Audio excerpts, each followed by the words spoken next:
श्री हनुमान बेनीवाल। सभापति महोदय, सदन में आज वन्य जीव संरक्षण संशोधन विधेयक 2021 पर चर्चा हो रही है। रुको यार, फास्ट बोलने दो 500 में साहब। हमारे मंत्री जी राजस्थान से आते हैं, ये सब हमारे लिए सौभाग्य की बात है। विशेष रूप से राजस्थान के ऊपर विशेष ध्यान देंगे। राजस्थान के अंदर बहुत बड़ी संभावना है।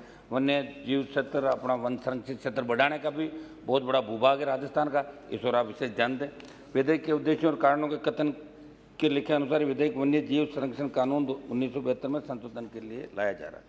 महोदय, मैं बताना चाहता हूँ भारत दुनिया के सबसे बड़े जैव विविधता वाले क्षेत्रों में से एक है और मैं सरकार को कहना चाहता हूँ कि संरक्षित वन्य जीवों के खिलाफ अपराध या उल्लंघन के मामले में जुर्माना राशि बढ़ाने से बड़ा सुधार आएगा, लेकिन कानून में कठोरतम से कठोरतम सजा और प्रकरण में त्वरित कार्रवाई भी जरूरी है। मैं मंत्री जी का ध्यान आकर्षित करते हुए बताना चाहता हूँ कि IUCN के अनुसार संकटग्रस्त प्रजातियों की लाल सूची में भारत में पाई जाने वाली 239 जीवों की प्रजातियां लुप्तप्राय, जिसमें स्तनधारियों की 45 प्रजातियां, पक्षियों की 23 प्रजातियां, सरीसृप की 18 प्रजातियां, उभयचरों की 39 प्रजातियां और मछलियों की 114 प्रजातियां शामिल। मेरे राजस्थान के राज्य पक्षी गोडाउन की प्रजाति भी लुप्तप्राय होने को है, जो चिंताजनक है। मंत्री महोदय, राजस्थान के अंदर आप देखते थे, आप भी वहीं से आते हैं, हम भी वहीं से आते हैं। 35, 40, 30 साल पहले की बात है, बच्चे हुआ करते थे, स्कूल में पढ़ते थे, गिद्ध आते थे, कोई पशु मरता था गांव के अंदर तो गिद्ध अपने आप आते थे और पशु, मरे हुए पशु का मांस वो खाते थे, किसी तरह की दुर्गंध नहीं फैलती। आज दुर्भाग्य इस बात का है कि पशु मरते रहते हैं और उनको उठाने वाला नहीं, हाहाकार मच जाता है, दुर्गंध फैल जाती है, कई बीमारियां इससे आगे, तो गिद्ध भी धीरे धीरे लुप्त होते जा रहे हैं। मैं मंत्री जी आपका ध्यान दिलाना चाहूँगा, आज सुबह एक डिजिटल पत्रिका पढ़ा, उसमें संकटग्रस्त और लुप्त प्राय प्रजातियों को लेकर directorate of revenue intelligence DRI की 19-20 के एक रिपोर्ट के हवाले से लिखा गया कि भारत में भी संकटग्रस्त प्रजातियों का बढ़ता अवैध व्यापार चिंताजनक और इसके लगातार बढ़ने को लेकर भी गहरी चिंता उसमें व्यक्त की गई। मंत्री जी, वन्य जीव प्रेमी और ऐसे मामलों को लेकर लिखने वाले कई लोग चिंतित है। एक प्रतिनिधिमंडल ने मुझे 18 दिसंबर 21 को द टाइम्स ऑफ इंडिया की एक खबर के हवाले से बताया कि महाराष्ट्र के कुछ इलाकों से हाथियों को रिलायंस अंबानी द्वारा संचालित Radhe Krishna temple elephant welfare trust के सुपुर्द किए गए।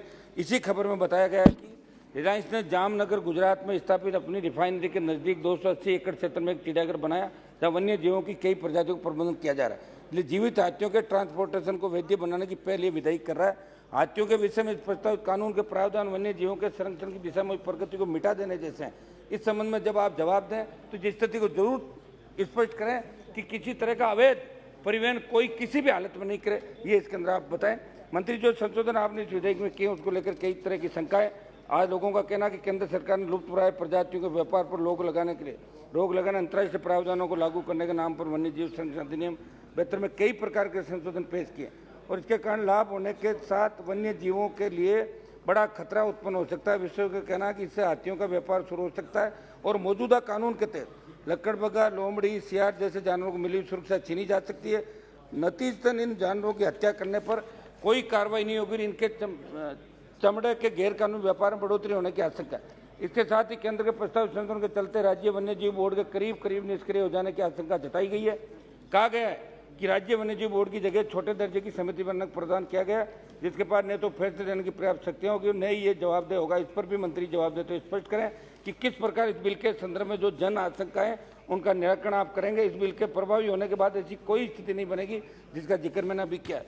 सभापति महोदय, मैं आपके माध्यम से माननीय मंत्री जी से जानना चाहता हूं कि वन संरक्षण अधिनियम 1980 के प्रावधानों के अनुसार किसी भी स्टेट को वन भूमि पर खनन सहित गैर वन कार्यक्रम केंद्र की स्वीकृति जरूरी है। ऐसे में 31 मार्च 2022 तक विगत 10 वर्षों में राजस्थान में 145.45 हेक्टेयर और देश के विभिन्न राज्यों में 38,846.7 हेक्टेयर वन क्षेत्र में खनन की अनुमति किया गया।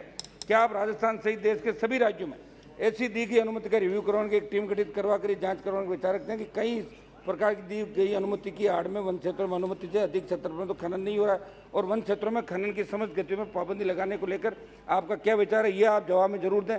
हमारे राजस्थान, प्लीज कंक्लूड, प्लीज सभापति महोदय, राजस्थान के भोजपुर जिले में पहाड़ों को बचाने के लिए अभी हमारे खनन अवैध खनन को रोकने के संत विजयदास जी महाराज को आत्मदाह करना पड़ा, उनकी मृत्यु हो गई। वहाँ के जिम्मेदार उनके द्वारा किए गए आंदोलन के दौरान सोते रहे, सीबीआई जांच की मांग उठी और उस क्षेत्र में जो सरकार ने उसको संरक्षित क्षेत्र तो घोषित कर दिया, लेकिन कई मंत्रियों के क्रेशर हैं, कई विधायकों के क्रेशर हैं, सीबीआई जांच की मांग उठी और ईडी वहाँ कार्रवाई कर सकती है। ये मैं मंत्री जी आपका ध्यान आकर्षित करना चाहूँगा कि बाबा विजयदास जी ने जो आत्मदाह की, वो बलिदान दिया, वहाँ ईडी की कार्रवाई, आप जगह जगह ईडी की कार्रवाई करा रहे हैं, तो वहाँ भी करवा दें आप ईडी की कार्रवाई।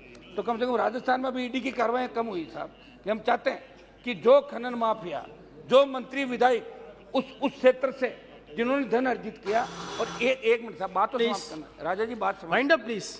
तो इसके अंदर आप ईडी और सीबीआई की कार्रवाई कराएं साहब। 1 मिनट में मेरा लास्ट, इकोलॉजिकल सिस्टम के लिए वन्य जीव पेड़ों की जो महत्ता है उसको सब परिचय। जैसे राजस्थान के जोधपुर जिले के खेजड़ली में अमृता देवी बिश्नोई के नेतृत्व में 363 लोगों ने पर्यावरण की रक्षा के लिए बलिदान दिया, ये इतिहास जानता है। मेरा लास्ट में समाप्त कर रहा हूँ साहब, हमें फॉरेस्ट को बचाना है, लेकिन माइनिंग माफियाओं, होटल व्यापारियों के दबाव में आज वन क्षेत्र संकट में। मेरे प्रदेश के चूरू जिले के स्थित ताल छापर अभियान, जिसमें 3000 से ज्यादा काले हिरण है, इसमें सुधार के स्थान पर स्टेट गवर्नमेंट ने इसका इको सेंसिटिव जोन घटाने का फैसला किया, जिस पर माननीय उच्च न्यायालय ने संज्ञान लेकर इससे क्या मंत्री जी इस पर ध्यान दें। लास्ट में मेरा समाप्त कर रहा हूँ साहब, please wind up now please. आखिरी साहब, आखिरी एक मिनट है ना, 1 मिनट। राजस्थान में संरक्षित गोचर की भूमि को, जितनी हमारी गोचर है उसको विकसित करने, अंगोर की भूमि को संरक्षित कर उन्हें गौशालाओं के लिए आवंटित करने का गो अभ्यारण्य बनाने की जरूरत है। क्योंकि टाइगर रिजर्व के लिए जब प्रावधान हो सकते हैं तो गायों के लिए भी क्यों नहीं।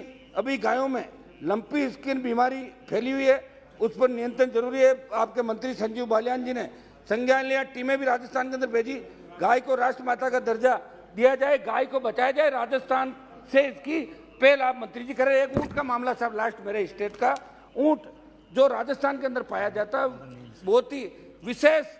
श्री रविंद्रनाथ कुमार, एक सेकंड, लास्ट समाप्त करना। रविंद्रनाथ कुमार, 1 मिनट सभापति। you already took 7 minutes instead of 5. So many speakers are there. Minister has to reply. ऊंट के बारे में मैं कह रहा था मंत्री जी, ऊंट विलुप्त होता जा रहा है, राज्य पशु का दर्जा तो मिल गया, लेकिन ऊंट को कैसे बचाया जाए। ऊंटों के जो मेले पड़ते थे हमारे नागौर, पुष्कर, तमाम जगहों पर, आप अजमेर से पट गए हैं, ऊंट को हमें बचाना है। राज्य पशु का दर्जा घोषित कर दिया, लेकिन इससे लोगों ने ऊंट पालना छोड़ दिया। ऊंट को हमें बचाना, ऊंटनी के दूध से किस तरह की Ravindranath Kumar please, nothing will go on record except Ravindra Kumar. बचाया जाए और गाय को बचाया जाए और वन्य जीवों को बचाया जाए। धन्यवाद।